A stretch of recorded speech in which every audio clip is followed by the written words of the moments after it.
24 de fevereiro de 2022. Helicópteros russos invadem o aeroporto de Hostomel, próximo a Kyiv. Putin pensou que seria uma operação militar especial rápida, esmagando a Ucrânia em poucos dias. Mas a Ucrânia resistiu. Em horas, as tropas russas estavam presas, enfrentando muito mais resistência do que esperavam. Os grandes planos de Putin para uma vitória fácil estavam se desmoronando rapidamente.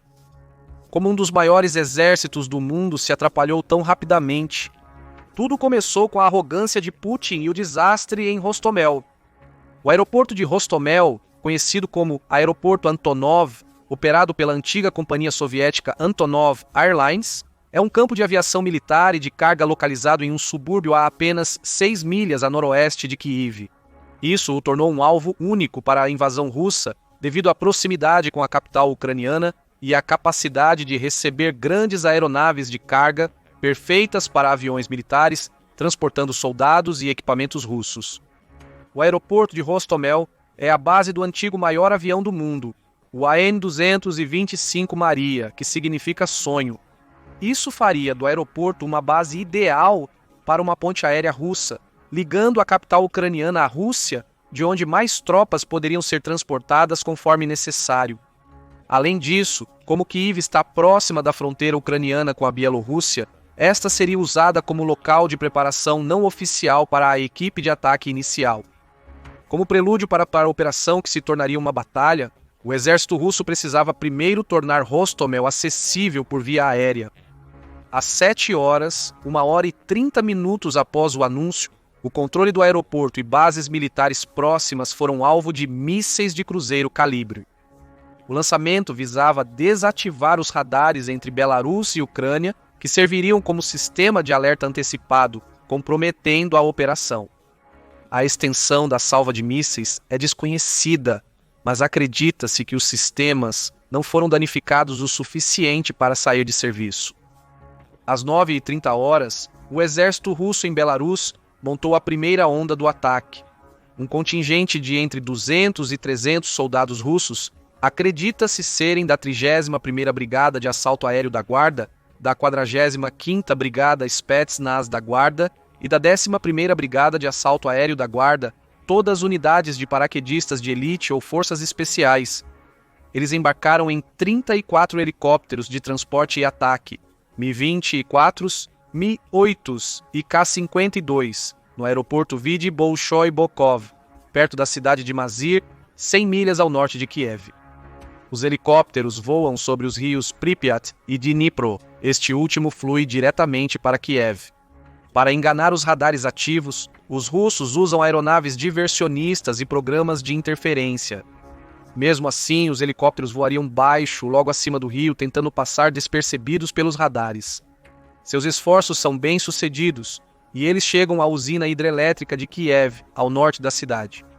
É só então que as defesas aéreas ucranianas detectam a força invasora e abrem fogo, derrubando um Mi-24 e danificando um K-52. Este seria o primeiro erro que o Kremlin cometeu logo no início da operação. Esperava-se que as forças ucranianas concentrassem sua defesa no leste e que as tropas locais não resistissem às aeronaves que se aproximavam. As tropas não estão suficientemente equipadas para um tiroteio prolongado em território inimigo, com reforços russos chegando apenas por via aérea. Uma operação arriscada para decapitar o governo pacificamente está se tornando uma operação de combate real para a qual os russos nunca se prepararam, tornando-a praticamente condenada. Porém, os helicópteros invasores não podem recuar e Putin está totalmente empenhado no objetivo. Com 2 aeronaves abatidas, os esquadrões de invasão russos chegaram ao aeroporto às 10h30. A equipe inicial de ataque da Rússia seria maior que as defesas ucranianas no aeroporto de Hostomel.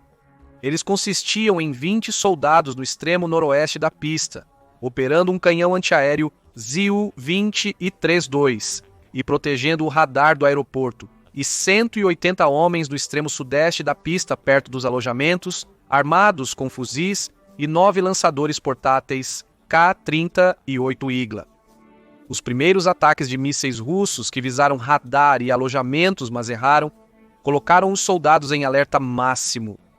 A pista de 2 milhas está barricada por veículos, impossibilitando o pouso seguro de aeronaves. Os defensores locais são a 4ª Brigada de Reação Rápida da Guarda Nacional, treinada pela Organização do Tratado do Atlântico Norte. Contudo, apesar do treinamento de primeira linha, os homens careciam de experiência. O exército ucraniano já esperava uma invasão russa, mas acreditava que seria em Donbass, então deslocou a maioria de suas unidades de elite para a região. Desta forma, a defesa do aeroporto de Antonov ficaria a cargo dos 200 soldados por algumas horas até a chegada de reforços de Kiev. Os russos começaram a preparar uma missão de desembarque às 1100 horas. Devido à falta de preparo para a defesa e à inadequação da pista, os helicópteros se separaram. A maioria dos helicópteros de ataque segue ao norte para destruir o radar e o canhão antiaéreo, enquanto os transportes pousam próximo aos quartéis. Tanto russos quanto ucranianos abrem fogo. Logo, os russos começam a sofrer baixas. Helicópteros são atingidos por mísseis antiaéreos, com 2 caindo na pista, criando mais destroços e tornando-a menos acessível do que antes. Derrubar o primeiro K-52, com o Igla aumentou o moral dos recrutas ucranianos na Guarda Nacional, encorajando-os a atacar com tudo contra a aeronave. Mas 2 helicópteros foram abatidos pelos ucranianos, desta vez caindo fora do aeroporto. Porém, os helicópteros de ataque pressionaram tanto o exército ucraniano que eles começaram a ficar sem munição e tiveram que recuar. Os russos pousam helicópteros no norte da pista, apreendem o canhão antiaéreo e os 20 guardas se rendem. O restante das forças ucranianas recua para o sul, para os edifícios residenciais ao redor do aeroporto. A Rússia, então, supera as defesas iniciais e captura o aeroporto Antonov por volta das 13 horas, cerca de 2 horas após a chegada dos helicópteros. Esses seriam mais 2 erros da Rússia na batalha. O contingente inicial de soldados não estava pronto para manter o aeroporto por muito tempo. As tropas russas não causaram nenhuma baixa ucraniana. Enquanto os 20 soldados que guardavam o radar se renderam, os outros 180 conseguiram se reagrupar longe do aeroporto. Além disso, o aeroporto está em terreno plano, oferecendo quase nenhuma cobertura para as forças que precisam se defender do chão. O exército russo decidiu retirar os helicópteros, deixando apenas o restante dos 300 paraquedistas para ocupar o aeroporto. Neste ponto, a Rússia planejava criar a ponte aérea para Kiev, começando com 18 jatos de transporte, partindo de Pskov, 500 milhas ao norte de Hostomel, transportando cerca de 1000 soldados, em um voo de 2 horas sem impedimentos para a Ucrânia. Outro relatório sugeriu que os reforços numeravam até 5.000 tropas a bordo de 41 aviões Tu-76 avistados no espaço aéreo bielorrusso. Esses reforços bastariam para sobrecarregar os 180 soldados ao redor do aeroporto e avançar para a capital para tomar o controle do governo ucraniano. A segunda onda de reforços russos viria por terra, como esquadrões de infantaria mecanizada da Bielorrússia para Kiev. Porém, enfrentavam dificuldades ao lutar através de 2 bases militares no percurso. Felizmente para a Ucrânia, eles haviam planejado para essa contingência e a aeronave de transporte nunca chegou. Os reforços ucranianos chegaram primeiro ao aeroporto. Foi então que as 200 tropas iniciais foram cruciais para interromper a campanha russa. Como dito antes, Putin presumiu erroneamente que suas tropas seriam bem recebidas em Kiev. As 2 horas entre a chegada dos helicópteros russos e a bandeira russa hasteada no aeroporto foram cruciais para a Ucrânia preparar um contra-ataque. Quando os helicópteros foram vistos se aproximando da usina hidrelétrica de Kiev, o exército ucraniano percebeu a tática de Putin. Felizmente para a Ucrânia, ela não transportou todas as suas forças defensivas para o leste. A 72ª Brigada Mecanizada dividida entre Kiev e Bila Tserkva, além das 80ª e 95ª Brigadas de Assalto Aéreo em Zitomir, eram algumas das unidades mais próximas do aeroporto, que se tornou o novo campo de batalha. As tropas de assalto aéreo embarcaram em helicópteros e seguiram para o aeroporto, enquanto a unidade mecanizada se reagrupava em Kiev e, com a ajuda de caminhões civis, transportava sua pesada armadura até parte do caminho ao aeroporto. Os esquadrões militares foram reforçados por veteranos e voluntários, que pegaram em armas para apoiar o contra-ataque ucraniano e impedir a ocupação prolongada do aeroporto pela Rússia. As unidades de assalto aéreo e mecanizadas abriram fogo na pista de decolagem do aeroporto ao se aproximarem, não nos russos. A pista de decolagem, agora cheia de crateras, estava praticamente inutilizável para os jatos russos que chegariam em 1 hora. As forças aéreas russas tiveram que interromper sua aproximação e pousar na Bielorrússia. O contingente inicial de 300 soldados que a Rússia enviou por helicópteros era tudo o que restava das forças invasoras, e eles não esperariam mais que reforços chegassem pelo ar. A única esperança restante era as forças terrestres vindas da Bielorrússia, que agora lutavam em corredores estreitos perto de Chernobyl. Às 15 horas, os últimos reforços ucranianos chegam de Kiev e cercam o aeroporto. As forças russas estão presas em planícies abertas com pouca cobertura para sua última resistência. Às 15 horas e 30 minutos, o presidente Zelensky ordena a retomada do aeroporto, reiniciando os combates. Para reduzir baixas, a Ucrânia usou artilharia para afastar as tropas russas dos poucos abrigos que encontraram. Soldados ucranianos no terreno perceberam que as supostas melhores tropas da Rússia falharam em ocupar posições defensivas sólidas e foram expulsas de seus postos com relativa facilidade. Sem reforços, as tropas russas estão quase cercadas e precisam abandonar sua posição precária. Por volta das 21 horas, os soldados ucranianos afirmam ter desalojado completamente as tropas russas do aeroporto, forçando-as a se abrigar na floresta próxima. A 4ª Brigada de Reação Rápida, que defendia o aeroporto durante o ataque russo, publicou um vídeo segurando uma bandeira ucraniana perfurada por balas na pista destruída.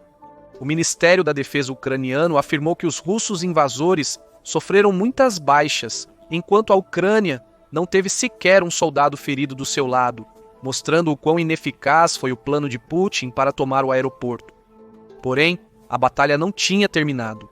Apesar do fracasso da força de ataque inicial em helicópteros, que visava decapitar o governo, reforços russos ainda estavam chegando, mesmo com atrasos causados pela defesa ucraniana. O exército ucraniano estava ciente de sua enorme desvantagem e inferioridade bélica diante do poderio militar russo. Neste ponto, a Ucrânia tinha apenas 1/5 do efetivo humano e 1/10 do equipamento da Rússia, então decidiu se recuar do aeroporto e deixá-lo para os russos. Porém, a Ucrânia deixaria um último presente para Putin.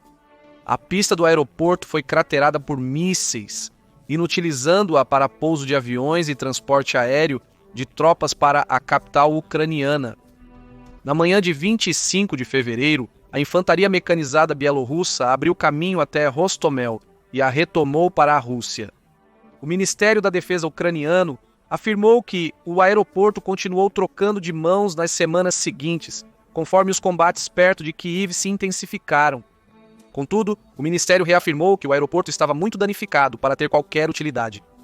O aeroporto de Hostomel e as estradas que levam a ele seriam usadas como linhas de abastecimento para as forças ucranianas e russas que lutavam em Bucha, Irpin e Moshchun, subúrbios de Kiev. Hostomel e seu aeroporto foram o ponto mais próximo de Kiev que as forças russas alcançaram.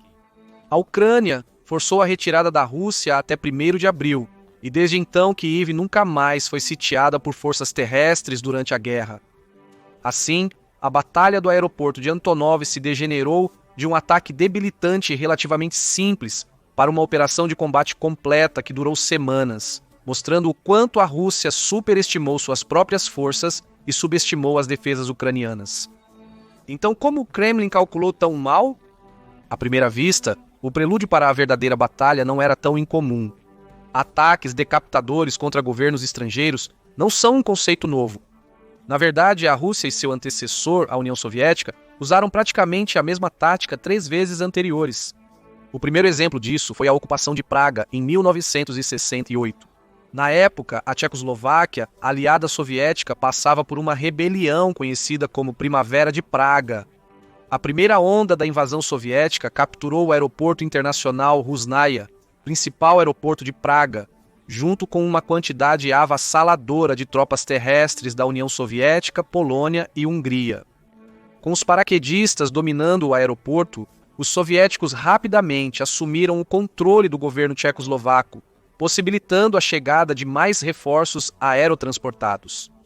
O país foi ocupado em um dia, E nos meses seguintes, seus líderes foram colocados em aviões e substituídos por lealistas pró-soviéticos. A Primavera de Praga revelou a importância estratégica dos aeroportos como alvos militares, que poderiam ser usados por países opositores para atacar governos com baixas mínimas. A tática se repetiu em 1979 durante a invasão do Afeganistão. Após o assassinato da liderança pró-soviética em Cabul, paraquedistas soviéticos tomaram o aeroporto, capturaram o governo reformado e o substituíram por aliados do Kremlin. A ocupação resultante não ocorreu sem problemas como a primeira, no entanto, com a União Soviética ocupando as cidades e as tropas afegãs usando a guerra de guerrilha para revidar. A guerra soviético-afegã durou 10 anos, resultando em 500 mil de baixas militares e de 1 a 2 milhões de mortes civis. No entanto, o modus operandi da tática foi estabelecido. O golpe inicial para tomar o governo foi considerado bem-sucedido o bastante para servir de base para futuras invasões. Durante o auge da guerra soviético-afegã, Vladimir Putin iniciava sua carreira no Comitê de Segurança do Estado e aprenderia a estratégia para derrubar governos opositores a baixo custo. O próprio Putin usaria a tática pela terceira vez na história do país, embora em uma escala um pouco menor na Ucrânia. Na anexação da Crimeia em 2014, paraquedistas russos desembarcaram em Sevastopol, centro administrativo da região. A Crimeia foi ocupada com quase nenhum tiro, e o subsequente referendo falso e anexação criariam o conflito duradouro entre Rússia e Ucrânia, que se transformaria na guerra que já dura mais de 30 meses. O que falhou na quarta iteração da estratégia que a Rússia vinha aprimorando e parecia infalível, para dizer de forma direta, foi arrogância. Putin acredita ser o salvador das antigas repúblicas soviéticas, incluindo a Ucrânia, e pensava que a capital ucraniana ofereceria resistência simbólica aos paraquedistas no aeroporto Antonov. Os primeiros mísseis antiaéreos disparados fora de Kiev despedaçaram ilusões, transformando toda a campanha em improvisação. As forças antes capazes de derrubar governos não estavam preparadas para um tiroteio prolongado em território hostil, sem meios de levar reforços ao aeroporto. Como mencionado, não foi a primeira vez que a Ucrânia viu essa tática em ação. O país já integrou a União Soviética e os principais oficiais militares foram treinados para executar o golpe debilitante. Quando a Crimeia foi invadida em 2014, a Ucrânia foi surpreendida. Porém, o país teve 8 anos para aprimorar seu exército com o apoio da Organização do Tratado do Atlântico Norte e elaborar planos de contingência para frustrar a estratégia da ponte aérea. As iterações anteriores da tática foram bem-sucedidas devido à vantagem aérea esmagadora da Rússia em comparação à oposição. Por outro lado, a Rússia não conseguiu manter uma superioridade aérea significativa sobre a Ucrânia. A força inicial de 34 helicópteros foi reduzida em pelo menos 6 durante a batalha inicial, e a Rússia recuou o contingente de aviões de transporte que partiu de Pskov. É provável que a Rússia tenha percebido o que viria quando as defesas ao redor de Hostomel eram maiores que o esperado e temia que os aviões de transporte fossem abatidos ou não pousassem no aeródromo, o que seria verdade já que a Ucrânia bombardeou rapidamente a pista. A incapacidade da Rússia de realizar um ataque decisivo à Ucrânia foi agravada pelos atrasos da infantaria mecanizada ao cruzar da Bielorrússia para Hostomel. Isso eliminou o fator surpresa da Rússia e permitiu que o exército ucraniano se reagrupasse em Kiev. A Rússia não forneceu suporte de artilharia ou aéreo suficiente para avançar significativamente em direção a Kiev. Os ataques iniciais de mísseis para neutralizar os radares ucranianos falharam ou foram ineficazes, obrigando os helicópteros russos a voarem praticamente sem visibilidade contra as defesas aéreas da Ucrânia. Isso foi agravado porque a Rússia estava habituada a lutar em guerras com vantagens aéreas esmagadoras, sem treinar suas tropas para combater defesas antiaéreas terrestres.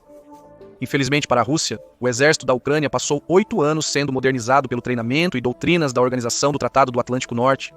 Sabendo que a Ucrânia continuaria sendo atacada pela Rússia após a anexação, a Organização do Tratado do Atlântico Norte desinvestiu suas defesas terrestres para a Ucrânia, confiante em sua vantagem aérea esmagadora numa guerra hipotética contra a Rússia, já que os Estados Unidos têm uma força aérea maior e mais poderosa que a Rússia. A arrogância de Putin entrou em cena novamente ao não utilizar todas as forças russas para cercar a cidade, permitindo que o exército ucraniano a reforçasse pelas linhas de abastecimento do sul. A Ucrânia também usou táticas de terra arrasada, explodindo pontes ao redor de Kiev e liberando barragens nos rios Irpin e Teteriv, afluentes ocidentais do Dnipro perto de Kiev. Isso inundou o entorno do aeroporto, mudando drasticamente a paisagem. As forças russas não se adaptaram aos campos de batalha modificados, que agora as desfavoreciam, e a Ucrânia aproveitou para emboscá-las em posições vantajosas. Um exemplo foi o ataque de artilharia em 27 de fevereiro, que destruiu com precisão a frente e a retaguarda de um comboio de 100 veículos, deixando os russos abandonados em território inimigo. A batalha em Hostomel ilustra não apenas porque as táticas militares modernas precisam aprender com os sucessos e fracassos daqueles que vieram antes delas, mas também porque empregar uma estratégia mais adaptativa pode ser crucial nas primeiras horas de uma guerra. O Kremlin usou uma técnica mais rígida, tentando apoiá-la com uma abordagem padronizada usada anteriormente. No entanto, a Ucrânia se adaptou à operação e frustrou a ofensiva. Após isso, a batalha se transformou em táticas ainda mais imprevisíveis, mas a Rússia não conseguiu compensar com um avanço significativo em Kiev. A eficácia das táticas de guerrilha ao redor de Kiev indica que a Rússia não planejou, além do golpe decapitante, contando que os ucranianos não mobilizariam defesas suficientes na área para ter sucesso. Apesar da superioridade numérica, a Rússia ficou em desvantagem ao avançar sobre Kiev. Rapidamente, a Rússia perdeu muita vantagem na região e teve que abrir uma nova frente de batalha no Donbass. Ironicamente, a Ucrânia já esperava a invasão russa por essa rota, fazendo com que Putin caísse nos planos ucranianos e perdesse a iniciativa que tinha quando anunciou a operação militar especial. No final, o Kremlin calculou mal ao acreditar que a Ucrânia seria fácil de ocupar e falhou em preparar um esforço militar para compensar uma força de defesa preparada. Em vez disso, Putin confiou em uma estratégia testada e comprovada, mas de alto risco e alta recompensa, que acabou falhando e causou diretamente a perda da primeira batalha da guerra russo-ucraniana. Se a Rússia tivesse se preparado para essa falha, poderia ter mobilizado suas forças para obter um resultado inicial um pouco diferente. Ou se os 200 soldados ucranianos no aeroporto de Hostomel não tivessem derrubado helicópteros e resistido por mais de 2 horas em menor número, a operação poderia ter sido muito mais negativa para o governo ucraniano em Kiev. E é por isso que o plano original da invasão russa à Ucrânia estava condenado desde o início. A Rússia não se preparou adequadamente e a Ucrânia resistiu o suficiente para impedir o ataque inicial. A guerra virou um jogo de números e tecnologia. Com o apoio da Organização do Tratado do Atlântico Norte, esses pontos iriam gradualmente favorecer a Ucrânia. Como você acha que a batalha do aeroporto de Hostomel moldou o futuro da guerra russo-ucraniana? E quem você acha que vai ganhar no final? E quando? Obrigado por assistir e deixe seus comentários abaixo. Descubra a verdadeira razão pela qual a Rússia iniciou a guerra na Ucrânia. Ou clique neste outro vídeo em vez disso.